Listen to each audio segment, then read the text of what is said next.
P is father to T.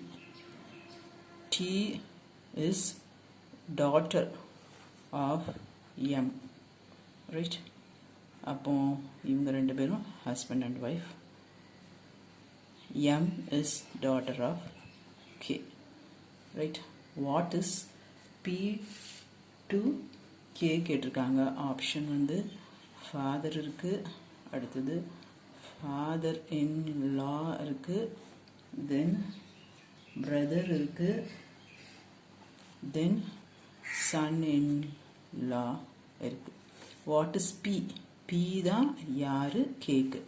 கேயோட மகளை கட்டியிருக்காங்க, இது மருமகன். Right? So it is son in law.